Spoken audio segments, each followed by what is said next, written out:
Yeah, the adoption of the virtual banks has become pretty important on the digitization framework. And what's driving that is actually the convenience of accessing the bank. You can access it anywhere, anytime, at any place, in a digital format. So that's certainly driving it. The other thing is the virtual banks are becoming and the digital banks are becoming much more competitive, streamlined services, and are able to offer actually more attractive rates and prices with respect to the services provided. Finally, speed and efficiency in terms of compared to traditional banking methods, they're offering services that are able to be transacted in a far more efficient manner, and essentially they're better and they're cheaper. It was interesting in our case study that we ran, which was 1,000 consumers in both Hong Kong and in Singapore.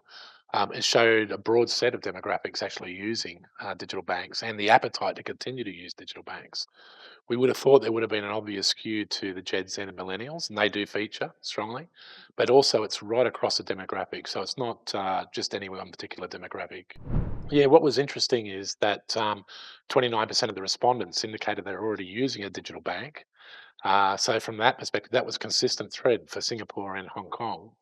What we also saw is the appetite in the next 12 months growing rapidly to 54% in Hong Kong and in the mid 40s for Singapore. So we're seeing the growth of these virtual banks and digital services continue to grow and certainly will be here to stay. Yeah, so certainly the respondents in the survey indicated they wanted simplified versions of being able to access services.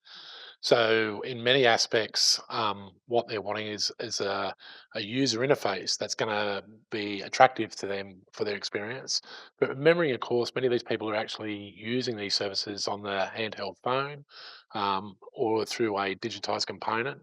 So from that perspective, simplification is the key. In terms of the services that are being provided, what the consumers and users are looking for is a manner in which they can interact and achieve these services that's much easier to communicate with and work with.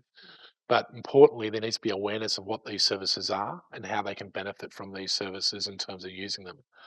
Cross-border transfers is a particular call out where these services are being applied. Remittance of funds from one geography to another geography has been a particular strong take up. So from that aspect, the underlying value is actually important in terms of the digital banks continuing to drive their services. One thing I should say is that the traditional banks are also starting to mimic some of these fintech services, in many cases collaborating to offer the same services through their traditional means.